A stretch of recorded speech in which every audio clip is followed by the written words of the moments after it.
Waalaikumsalam warahmatullahi wabarakatuh. Terima kasih pada kehadiran Bapak dan Ibu di ruangan ini. Hari ini kita akan menyaksikan diseminasi budaya positif di lingkungan sekolah. Untuk kelancaran acara sudah tersusun, yaitu satu, sambutan dari kepala sekolah. Yang kedua, diseminasi budaya sekolah di sekolah. Acara pertama, sambutan kepala sekolah yang akan disampaikan oleh Kepala SMP Negeri 6 kepada Bapak Supriyadi SPD MM dipersilakan. Terima kasih. Bismillahirrahmanirrahim. Assalamualaikum warahmatullahi wabarakatuh. Waalaikumsalam warahmatullahi wabarakatuh. Alhamdulillahirabbil alamin. Alhamdulillahilladzi asyara fil ayyami ba'di hadzal ta'dil. Rabbi ishrah li sadri wa yassir li amri wahlul 'uqdatam min lisani yafqahu qawli. Ya Fatahu ya Ali bi rahmatika ya arhamar rahimin. Yang saya hormati Bapak Ibu Wakil Kepala Sekolah, Bapak Ibu Guru, dan yang saya hormati Ibu Mila sebagai calon guru penggerak yang akan melaksanakan diseminasi dengan tema budaya positif di sekolah. Pertama, kita panjatkan puji syukur kehadirat Allah bahwasanya atas qadarullah Allah lah kita hari ini dipertemukan dalam rangka menambah wawasan pengetahuan kita, menambah kemampuan kita dalam memberikan pelayanan terbaik terhadap kegiatan pendidikan kita, wabil khusus yakni memberikan layanan terhadap peserta didik di SMP Negeri 6 Kota Sukabumi. Dalam hal layanan terbaik, alhamdulillahirabbil alamin, saudari kita yakni Ibu Mila Karmela SPD, beliau sekarang sedang menjalankan kegiatan yakni calon guru penggerak, dan dalam kegiatannya beliau mendapatkan berbagai macam pencerahan ilmu yang luar biasa, yang tentunya tatkala mendapatkan pencerahan ataupun ilmu bukan hanya untuk pribadi beliau, sudah seharusnya ini inovasi-inovasi yang positif ini disebarkan kepada kita semua, sehingga kita bisa mendapatkan tambahan energi berupa pengetahuan, wawasan yang bagus dalam menjalankan tugas dan amanah kita. Tentu saya sebagai kepala sekolah sangat menyambut positif terhadap terlaksana kegiatan yang digagas ini. Semoga kegiatan yang sedang kita laksanakan ini memberi manfaat yang luas, khususnya kepada kita sebagai pelaku, yakni guru yang mengajar bagi kalangan siswa, dan nantinya ada hal yang positif yang bisa menggerakkan kita dalam memberikan layanan pada siswa, dan siswanya nanti terbawa menjadi positif. Bapak Ibu semuanya, berkaitan dengan budaya positif, tentu dalam hal dunia kerja harus diciptakan, ya. Dan saya sering mengatakan dengan rekan-rekan bahwa kedekatan kita sebagai mitra dalam pekerjaan jauh lebih bermakna daripada dekatnya dengan saudara kita, khususnya yang saudara lahir. Nah, misalnya kalau kita sedikit ada trouble, kalau kita ada masalah dengan saudara kita yang relatif dengan adik kakak, istilahnya diselesaikannya mungkin bisa nanti ketika kita bertemu Idul Fitri lagi, tidak ada masalah lah. Nanti Idul Fitri akan datang, kita ketemu dan kita bisa berbaikan kembali. Tetapi kalau di antara kita hal yang tidak positif, baik dari segi prasangka, baik dari segi cara, ataupun dari segi budi pekerti kita kurang berkenan di antara kita, dan kalau itu berada di antara kita maka hal yang tidak baiknya akan terus membelenggu kita, ya. Nah, mudah-mudahan dengan hal ini tidak terjadi di antara kita. Semoga Bu Mila bisa memberikan pencerahan yang terbaik untuk kita semua untuk diaplikasikan dalam pekerjaan. Itu yang bisa saya sampaikan selama melaksanakan diseminasi. Semoga berjalan lancar. Wabillahi taufiq wal hidayah. Wassalamualaikum warahmatullahi wabarakatuh. Waalaikumsalam. Terima kasih kepada Bapak Kepala Sekolah yang sudah memberikan sambutan pada acara diseminasi hari ini. Menginjak acara kedua yaitu acara pokok, yaitu diseminasi budaya positif di sekolah yang akan disampaikan oleh Ibu Mila Karmila SPD. Kepada Ibu Mila dipersilakan. Terima kasih.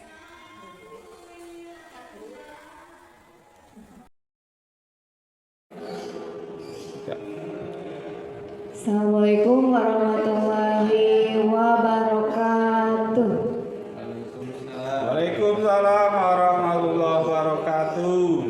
Pertama-tama saya ucapkan kepada MC Ibu Dede yang telah mempersilahkan saya untuk menyampaikan diseminasi di depan Bapak Ibu semuanya.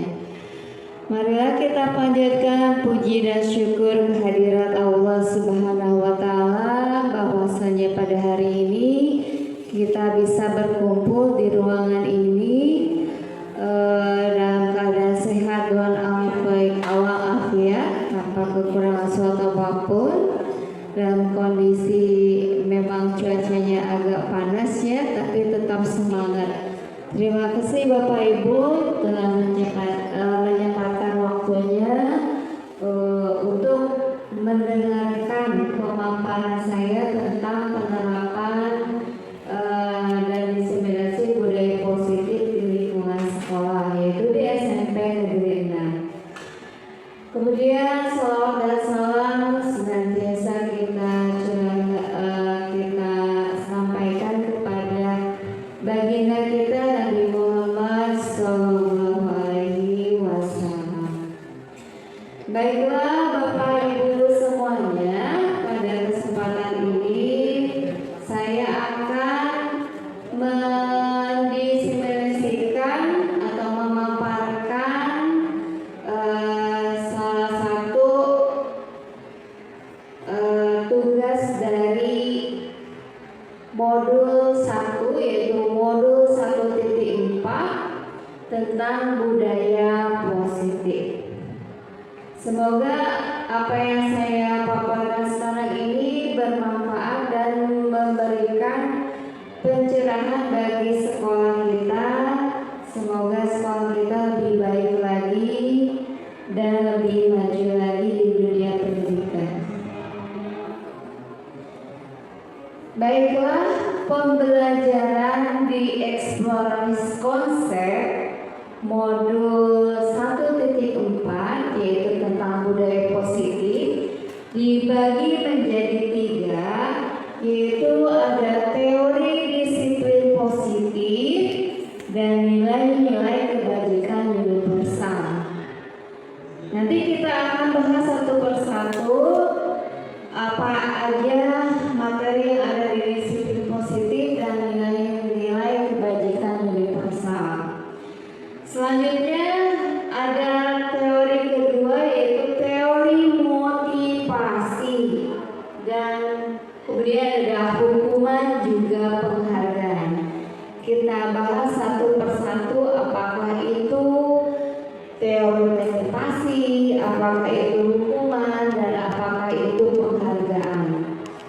Selanjutnya ada keyakinan kelas. Dan dari 3 ini semuanya ini saling menyambung semuanya.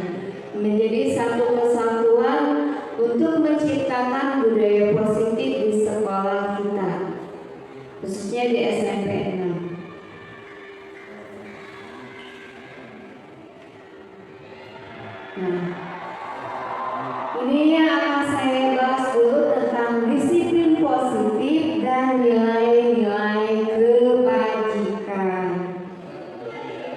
Pertama ada materi tentang perubahan paradigma belajar. Mungkin sekarang ini paradigma belajar yang Bapak Ibu ketahui adalah belajar yang biasanya berpusat pada guru, dan kita belum bisa menerapkan, belum sepenuhnya menerapkan bagaimana pembelajaran berpusat pada murid. Kita bahas dulu apa sih perubahan paradigma belajar ini. Di sini ada satu pendapat, yaitu dari Stephen R. Covey, menyampaikan di sini bagaimana seseorang bisa berubah dari paradigma stimulus respon kepada pendekatan teori kontrol. Tentunya ini apa sih teori kontrol, gitu kan? Nanti kita akan bahas apa itu teori kontrol. Bila kita ingin membuat kemajuan perlahan, sedikit-sedikit ubahlah sikap atau perilaku Anda. Namun bila kita ingin memperbaiki cara-cara utama kita, maka kita perlu mengubah kerangka acuan kita. Ubahlah bagaimana Anda melihat dunia, bagaimana Anda berpikir tentang manusia. Ubahlah paradigma Anda. Skema pemahaman dan penjelasan aspek-aspek tertentu tentang realitas. Nah, merubah pembelajaran menggunakan stimulus respon menjadi pembelajaran proaktif. Jadi kita jangan menggunakan lagi pembelajaran yang menggunakan stimulus respon. Ternyata itu tidak baik untuk dampaknya untuk murid. Maka kita harus merubahnya menjadi pembelajaran proaktif, yaitu proses pembelajaran di mana siswa senantiasa menunjukkan ketekunan, keantusiasan, serta berperan secara aktif. Nah, di sini saya akan menjelaskan tentang perubahan paradigma belajar, contoh dari stimulus respon dengan teori kontrol. Terlihat ada perbedaan ya Bapak Ibu. Stimulus respon, biasanya stimulus respon itu menyatakan bahwa realita atau kebutuhan kita itu sama. Sedangkan di teori kontrol, realita atau kebutuhan kita itu berbeda. Selanjutnya,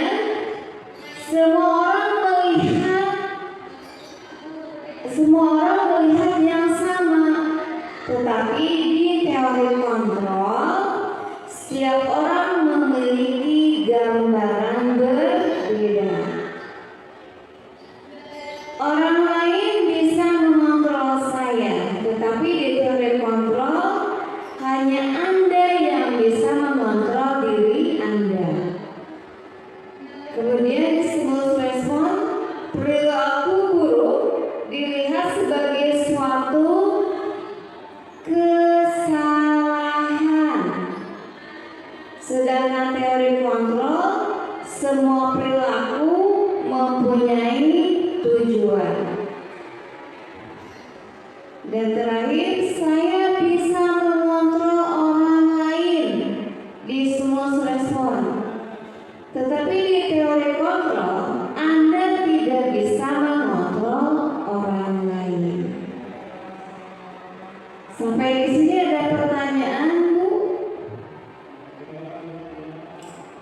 Cukup? Lanjut, Bu. Baik. Nah, selanjutnya kita lanjut ke makna disiplin. Dalam budaya kita, makna disiplin dimaknai menjadi suatu yang dilakukan seseorang pada orang lain untuk mendapatkan kepatuhan. Biasanya seperti itu ya Bapak Ibu. Pengen mendisiplinkan anak supaya anak itu patuh. Nah, di sini ada suatu pemaparan atau pernyataan yang dinyatakan oleh Ki Hajar Dewantara. Di mana ada kemerdekaan, disitulah harus ada disiplin yang kuat. Sungguh pun disiplin itu bersifat self-disiplin, yaitu kita sendiri yang mewajibkan kita dengan sekeras-kerasnya, tetapi itu sama saja. Sebab kalau kita tidak cakap melakukan self-disiplin, yaitu kita sendiri yang mewajibkan kita dengan sekeras-kerasnya, tetapi itu sama saja. Sebab kalau kita tidak cakap melakukan self-disiplin, wajiblah penguasa lain mendisiplinkan diri kita. Jadi ada orang yang meminta kita. Dan peraturan demikian itulah harus ada di dalam suasana merdeka. Nyambung sekali dengan sekarangnya Merdeka Belajar, apa yang disampaikan oleh Ki Hajar Dewantara, pemikiran Ki Hajar Dewantara. Kemudian seseorang yang memiliki disiplin diri berarti mereka bisa bertanggung jawab terhadap apa yang dilakukannya, karena mereka mendasarkan tindakan mereka pada nilai-nilai kebajikan universal.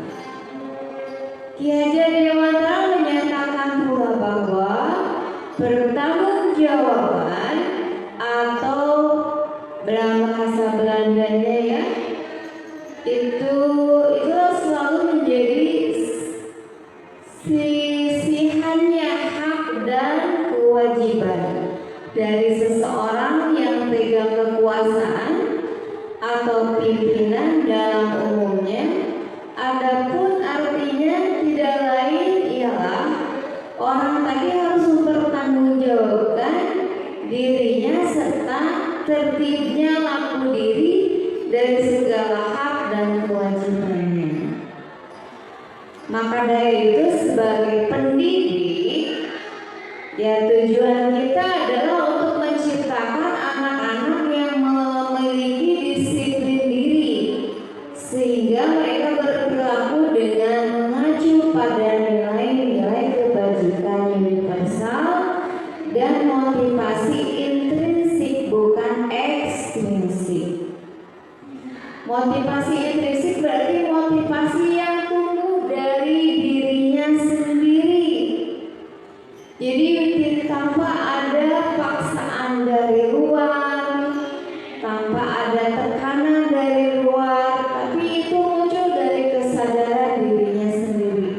Bagaimana kita memunculkan disiplin intrinsik pada anak?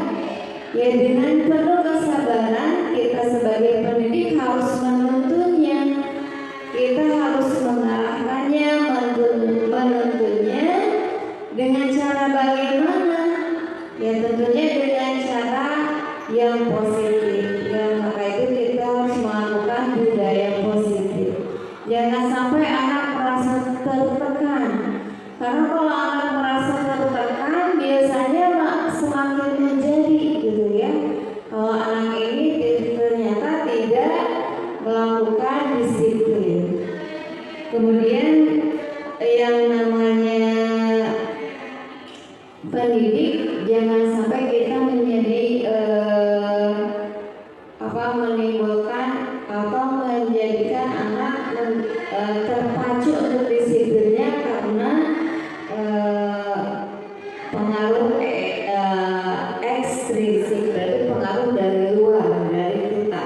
Itu tidak akan berpengaruh banyak terhadap perubahan dirinya untuk lebih baik.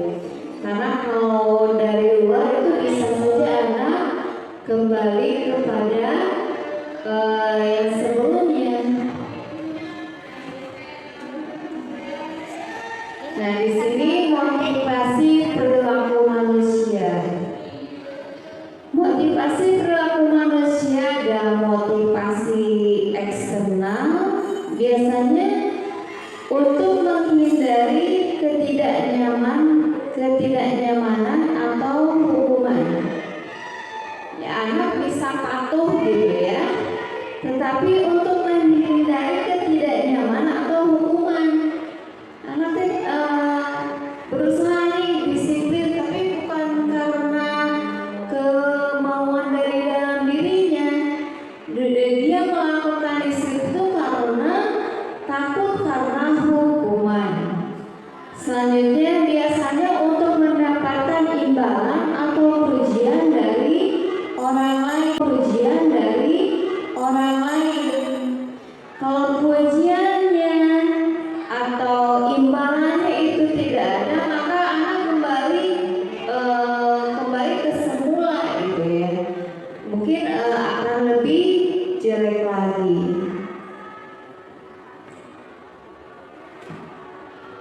Nah, selanjutnya motivasi internal. Jadi motivasi yang muncul dari diri anak sendiri atau murid kita sendiri untuk menjadi orang yang mereka inginkan dan menghargai diri sendiri dengan nilai-nilai yang mereka percayai.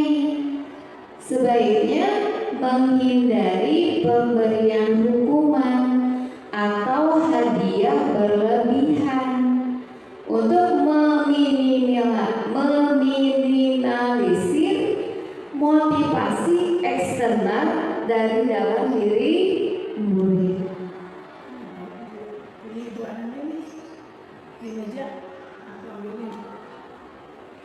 Selanjutnya, saya akan memaparkan apa itu disiplin positif dan nilai-nilai kebajikan universal. Yang sekarang adalah nilai-nilai kebajikan universal. Apa sih nilai-nilai kebajikan universal? Ada yang tahu tidak nilai-nilai kebajikan universal? Nilai yang disepakati bersama. Nilai yang disepakati bersama. Nilai kebajikan itu yang berupa perilaku anak gitu. Yang positifnya seperti apa? Seperti disiplin, tanggung jawab, ya. Kemudian selain itu misalkan patuh, jujur, itu religius, masuk nilai-nilai kebajikan universal. Jadi nilai-nilai kebajikan universal berarti nilai-nilai kebajikan yang disepakati bersama lepas dari suku bangsa, agama, bahasa maupun latar belakangnya. Nilai-nilai ini merupakan payung besar dari sikap dan perilaku kita, atau nilai-nilai ini merupakan fondasi kita berperilaku atau fondasi perilaku untuk anak. Nah, nilai-nilai di situ nilai kebajikan universal itu bisa diambil dari pelajar Pancasila, profil pelajar Pancasila, yaitu beriman, bertakwa kepada Tuhan Yang Maha Esa, dan berakhlak mulia, kemudian mandiri, bernalar kritis, berkemerdekaan global. Kemudian di sini ada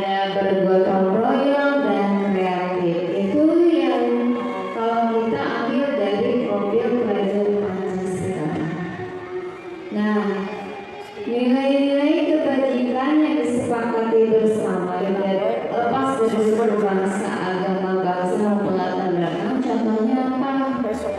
Dari profil pelajar Pancasila itu beriman dan bertakwa pada Tuhan Yang Maha Esa. Yang disebutkan. Kemudian dari IDO Primary Years Program itu ada no toleransi. Itu adalah nilai kebajikan, nilai kebajikan ya. Toleransi, rasa hormat, integritas, mandiri, menghargai, antusias, empati, keingintahuan, kreatif, kerjasama, percaya diri, komitmen. Nah, ini nilai-nilai yang ingin kita munculkan tumbuh dari dalam diri anak sendiri, tumbuh sendiri dari kesadaran intrinsiknya. Kemudian keterampilan hidup atau life skill. Contohnya apa aja? Dapat dipercaya, lurus hati, pendengar yang aktif, tidak merendahkan orang lain, dan memberikan yang terbaik dari diri. Kenapa sekarang banyak konflik, suka ada konflik di antara anak? Karena tidak munculnya atau kurang munculnya nilai-nilai kebajikan ini dalam diri anak. Mungkin ada anak yang masih senang ya menghina temannya, menjelekan temannya atau merasa diri lebih baik. Nah, itu berarti belum bisa mencapai nilai-nilai kebajikan yang harus kita luruskan, yang harus kita tuntut, karena kita sebagai guru adalah pengayom bagi anak, menuntut anak. Nah, selanjutnya kita sebagai guru, sebagai pendidik, di dalam teori di sini di dalam budaya positif ini, bahwa guru itu mempunyai 5 posisi kontrol. 1, penghukum. 2, pembuat merasa bersalah. 3, sebagai teman. 4, sebagai pemantau. Dan 5, sebagai manajer. Kita ada di posisi mana nih? Apakah kita di posisi penghukum, atau pembuat merasa bersalah, atau teman, atau pemantau, atau manajer? Ini bisa dicek dari cara kita memperlakukan anak, ya. Nah, contohnya ada di sini. Contoh penerapan 5 posisi kontrol guru. Nah, jika sebagai penghukum biasanya, ini ceritanya tentang upacara bendera. Misalkan seperti ini. Siswa tidak memakai atribut lengkap saat upacara bendera, maka anak diperintah untuk hormat bendera selama 1 jam. Atau misalkan anak tidak memakai sepatu yang benar, tidak sesuai aturan. Ternyata tidak memakai sepatu yang sesuai aturan sekolah. Nah, seorang penghukum itu langsung aja meminta anak tersebut melepas sepatunya tanpa mencari alasannya dulu. Apa sih penyebab anak ini sampai tidak memakai sepatu sesuai aturan? Harusnya kita cari dulu apa sih alasannya atau latar belakang dari anak tersebut. Nah, kalau seorang penghukum tidak mau tahu, aturan harus dilaksanakan. Mau alasannya mungkin karena sepatunya rusak atau sepatunya memang basah gitu ya, atau memang terburu-buru dia lupa. Nah, kalau sebagai seorang penghukum biasanya langsung lepaskan sepatunya, kamu tanpa pakai alas kaki. Biasanya seperti itu. Selanjutnya posisi kontrol yang kedua itu pembuat merasa bersalah. Jadi biasanya ada kalimat yang digunakan oleh guru tersebut ya dengan membuat kalimat. Berapa kali ibu harus memberitahu kamu mengecewakan ibu, mengecewakan bapak misalkan yang berbicara. Kenapa sih kamu selalu membuat salah terus? Ibu kan jadi sedih. Kan ibu selalu menasihati kamu, tapi kamu terus membuat salah. Nah biasanya hal ini bisa membuat anak itu menjadi sedih gitu ya. Oh ternyata saya itu selalu membuat salah. Anak semakin terpojok gitu ya. Nah usahakan kita ini jangan sampai menjadi pembuat merasa bersalah. Ini adalah posisi kontrol negatif. Jadi penghukum, pembuat merasa bersalah itu adalah posisi kontrol dulu dalam posisi negatif karena memunculkan rasa anak. Kalau yang menghukum biasanya anak menjadi pendendam, ya sakit hatinya ya mungkin sampai nanti tua akan diingat gitu ya. Makanya kita harus hati-hati dengan apa yang kita ucapkan. Karena anak zaman sekarang dengan zaman dulu itu berbeda. Kita tidak bisa menyamakan anak zaman dulu dengan zaman sekarang. Jangan sampai menyamakan kita waktu zaman dulu dengan zaman sekarang. Mungkin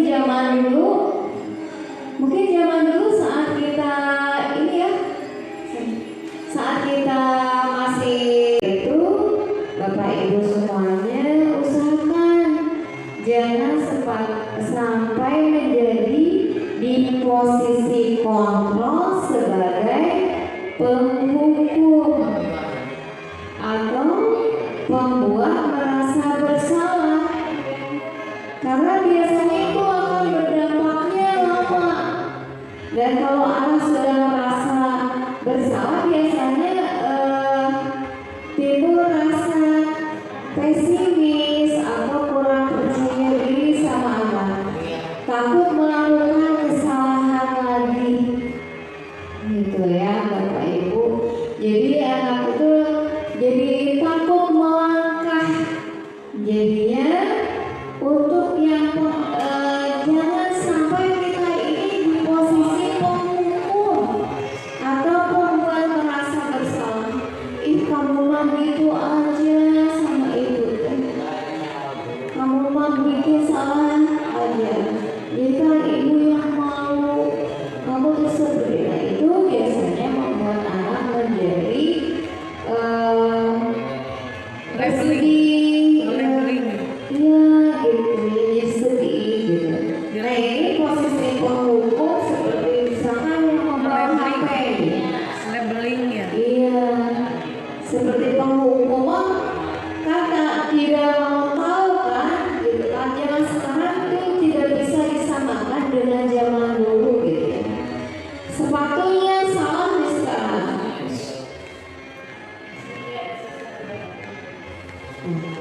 Sepatunya sekarang salah di anak teh. Kita harus cari tahu dulu apa sih penyebabnya.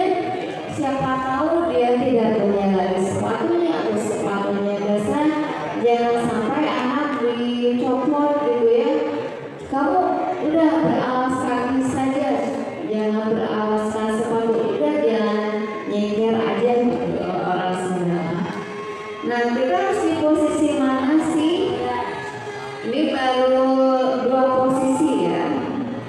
Di sini kita bisa ini ada posisi sebagai teman. Jadi kita sebagai guru, kalau di posisi kontrol sebagai teman bagaimana? Contohnya ini. Ayo dong ikuti aturan sekolah. Tolong bantu ibu ya sekali ini. Ya sudah, tidak apa-apa. Lain kali jangan sampai kurang itu lagi ya.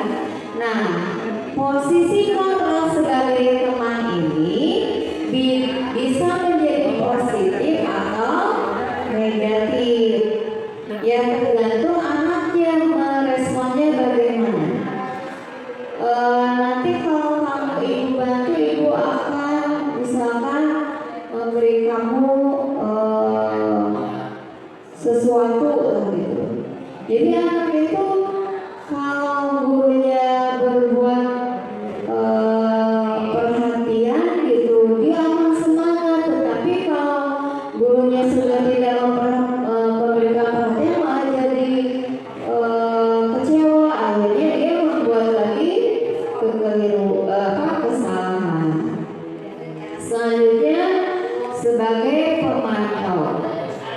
pemantau ini berarti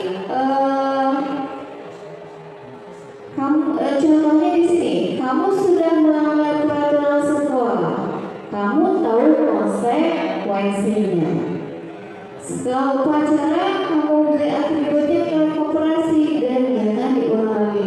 Jadi namanya pemantau selalu memperhatikan gerak-gerik anak, tetapi cara menegurnya itu tidak sampai menyinggung anak, tetapi menanyakan dulu apa sih aturan di sini, konsekuensinya apa. Kalau melanggar aturan, apa konsekuensinya? Jadi tidak langsung poin menghukum. Jadi ada yang kasih jalan keluar, memberikan jalan keluar kepada anak tersebut. Nah, selanjutnya yang terakhir, posisi kontrol yang terakhir adalah manajer. Kalau seorang manajer itu lebih seorang yang benar-benar memberikan perhatian kepada anak, menuntun anak mencari solusi. Ya misalkan saat upacara nih, misalkan ada anak yang tidak pakai topi, tanyakan dulu ke anaknya, apa kamu tahu kesalahanmu? Tanya dulu kepada anaknya. Nanti anak akan menjawab dengan sendiri, ya misalkan iya bu, atau iya pak, saya tidak memakai topi. Jadi jangan langsung kamu tidak pakai topi, kamu salah. Jangan seperti itu. Kita tanyakan dulu, apakah kamu tahu kesalahanmu? Kita pancing dulu. Apakah anak tahu nih? Kalau anak yang pasti anak kalau ditanya pasti dia sadar sendiri ya.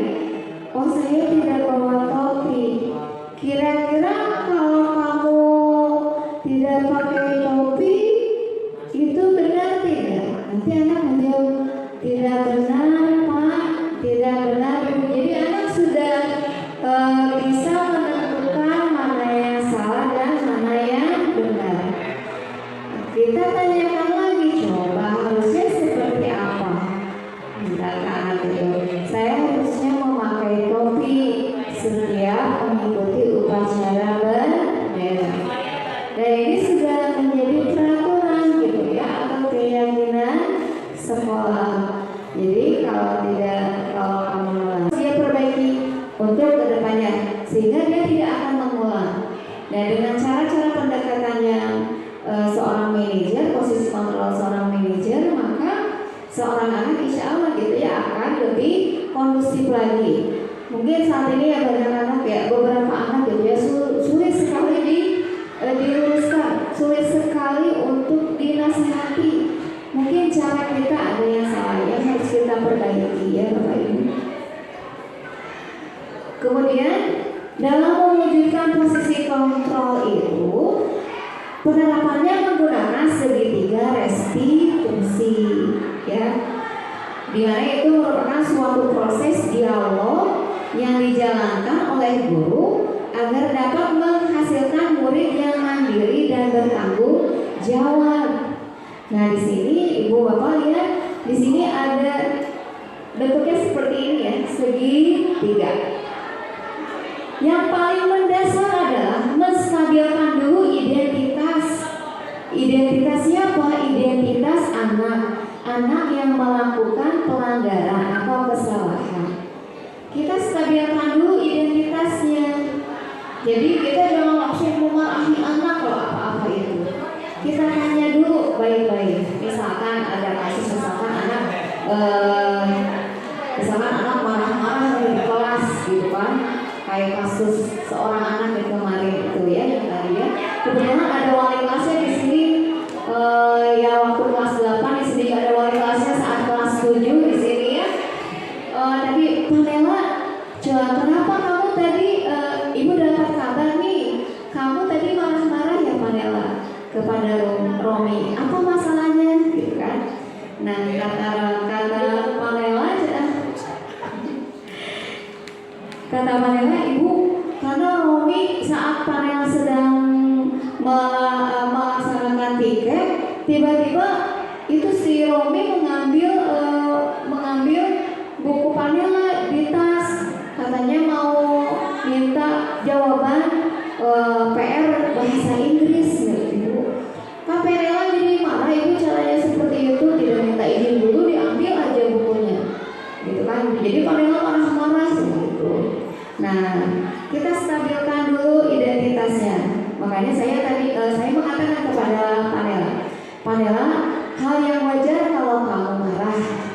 Tetapi kalau marah berlebihan bagus tidak Panela? Kata Panela, tidak Ibu, iya. Memang Panela jadinya saat Panela marah meledak kayak gitu, akhirnya kelas yang lain jadi terganggu dan penasaran pada nonton lihat Panela marah-marah ya. Nah, setiap orang pasti punya kesalahan, pasti punya kekesalan, ya itu hal wajar manusiawi kamu marah. Tetapi apa sih yang harus kamu lakukan? Tapi sebelumnya Ibu ingin tanya dulu nih. Nah di sini ada validasi tindakan yang salah. Dalam validasi tindakan yang salah kita tanya dulu. Coba apa sih latar belakang kamu jadi marah? Contohnya anak tersebut menyatakan, saya marah karena teman saya mengambil buku tanpa minta izin dulu dan menyontek hasil kerja saya. Nah Panela ini kemudian saya tanya, coba kalau hal seperti itu baik tidak Panela? Tidak Ibu, harusnya bagaimana Panela? Harusnya Panela gak usah marah berlebihan. Kemudian harusnya Panela melapor saja ke wali kelas karena ada wali kelas Ibu. Jadi bisa ditengahi. Baik, berarti Panela sudah tahu ya apa itu kesalahannya. Walaupun Panela dalam posisi saat itu, padahal Panela tidak salah ya, tidak salah, cuma cara penyampaian kesalahan Panela terlalu berlebihan. Kemudian setelah itu saya menanyakan keyakinan ke Panela. Contohnya Bapak Ibu, saya tanyakan Panela, kalau masih ingat gak keyakinan kelas yang telah kita buat? Iya, Ibu, apa itu Panela? Tidak saling menghargai dan menjaga ketertiban kelas Ibu. Ya betul. Karena menjaga ketertiban, kenyamanan itu keyakinan kelas yang sudah kita buat. Nah Panela harus menjalankannya. Salah satu keyakinan kelas yang sudah dilanggar oleh Panela. Walaupun kondisi Panela memang terpojok ya, karena memang pasti semua orang juga pasti seperti itu kalau dicontek. Tentu saja kalau Panela sudah tahu keyakinan kelasnya, berarti Panela tahu apa yang harus dilakukan jika terjadi hal itu lagi. Panela harus bisa mengontrol diri, lebih tenang lagi agar tidak malah meledak-ledak lagi. Baiklah, Panela berarti sudah paham. Nah itulah sebagai guru saat membuat segitiga restitusi dalam menyelesaikan masalah pada anak. Mungkin Bapak Ibu ada yang mau ditanyakan sejauh ini? Ada yang mau ditanyakan tidak Bu? Bapak Ibu cukup paham? Paham tidak? Itu ketika diambil anak yang bersangkutan, didampingi wali kelas atau bagaimana? Saat mengambil apa maksudnya? Menindak ya. Oh, menindak. Kebetulan di sini dicontohkan itu adalah panggilan dari seorang wali kelas, gitu ya Pak Ibu. Jadi wali kelas dapat aduan dari KM-nya, gitu itu deh. Jadi harapannya seorang wali kelas bisa mengkondisikan, atau wali kelas maupun guru gitu harus menggunakan yang ini nih, segitiga restitusi dan menyelesaikan masalah. Jadi jangan sampai anak itu menjadi down, menjadi malah tidak semakin baik kondisinya, tetapi meyakinkan anak, oh dia tahu apa sih yang harus dia pertanggungjawabkan, apa yang harus dia perbaiki.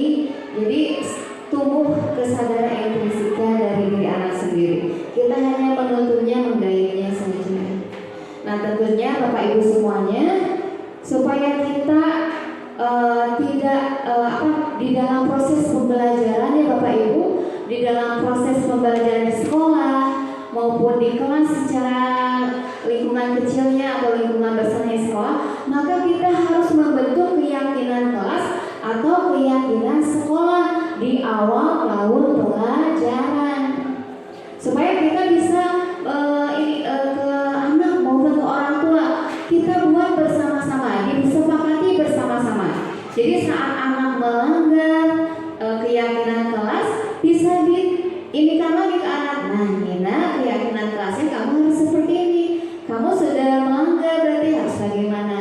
Nah, itu makanya perlunya kita membentuk keyakinan kelas. Tentunya dalam membentuk keyakinan kelas harus dihindari kata negatif atau kalimat negatif.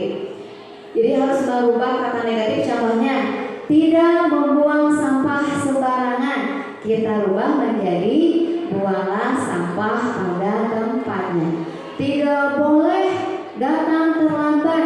Kita rubah kalimatnya kalau untuk keyakinan kelas, datang ke sekolah tepat waktu atau datang ke kelas tepat waktu. Jangan menyebut nama orang tua. Nah, kita rubah kalimatnya, menghargai teman. Semua warga kelas harus menghargai teman dan yang lainnya. Jadi yang namanya pembentukan keyakinan itu harus bersifat abstrak, berupa pernyataan universal, dibuat dalam pernyataan positif sedikit saja agar mudah diingat, kemudian sesuai dengan kondisi kelas dan sekolah sehingga mudah diterapkan. Semua warga sekolah, warga kelas dilibatkan saat membuat keyakinan kelas. Nah, ini materi di diseminasi budaya positif. Sudah dapat dipahami Bapak Ibu? Ya, bisa Pak. Alhamdulillah, terima kasih ya. Alhamdulillah. Terima kasih Bapak Ibu semuanya sudah berkenan hadir di kegiatan atau di acara di mana saya harus menerapkan diseminasi budaya positif di sekolah. Mudah-mudahan bermanfaat untuk sekolah kita SMP Negeri 6. Semoga SMP Negeri 6 semakin sukses maju dalam dunia pendidikannya. Guru penggerak, tergerak, bergerak, menggerakkan. Tergerak, bergerak, menggerakkan. Ya, itu saja. Terima kasih. Wassalamualaikum warahmatullahi wabarakatuh. Waalaikumsalam warahmatullahi wabarakatuh. Saya kembalikan kepada MC Ibu Dede.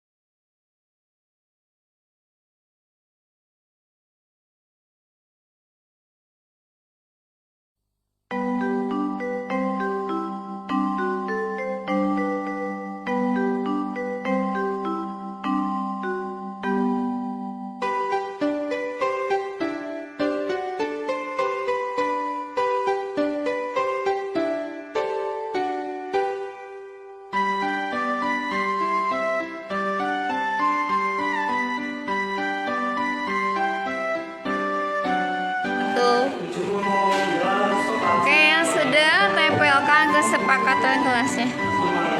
Ya, di sana. Ya, sok yang rapi aja nempel.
Aku emang gak kerasa lagi marah-marah di situ. Aku juga gak ngerasain kalau aku teriak-teriak Romi ternyata dan bikin kegaduhan di kelas. Oke, memang menyontek itu apalagi mengambil tanpa izin adalah perbuatan yang tidak baik ya kan ya. Namun ada cara yang lebih baik untuk mengungkapkan rasa itu harus sampai berteriak-teriak ya, sehingga teman kamu dari kelas yang lain sampai tertarik itu apa gitu ya, mungkin juga terganggu oleh teriak-teriak kamu. Menurut panel semestinya harus seperti apa sih kalau terjadi hal seperti tadi itu? Aku memang terpancing emosi dan menciptakan kegaduhan dan mengganggu kelas lain seperti semestinya aku marah sewajarnya dan melaporkan hal ini ke wali kelas. Oke, baik panel. Bagus sekali pandangan barusannya. Kelas kita kan sudah memiliki keyakinan kelas ya panel, betul ya? Iya betul Ibu, salah satunya menjaga ketenangan dan ketertiban kelas. Nah kalau gitu berarti panela sudah tahu, sudah paham. Jadi kalau ada sesuatu jangan langsung emosi, jangan langsung marah. Kan ada wali kelas juga dari Romi. Insya Allah nanti Ibu akan panggil juga Romi karena memang mengambil barang orang tanpa izin, apalagi nanti itu hal yang tidak baik. Nanti Ibu akan panggil Rominya supaya kondisinya baik lagi, panela dengan Romi baik-baik lagi ya. Masih marah tidak? Enggak lah. Oke, terima kasih ya. Oke, Silakan panel ke kelas lagi ya. Maaf ya Ibu. Iya, terima kasih.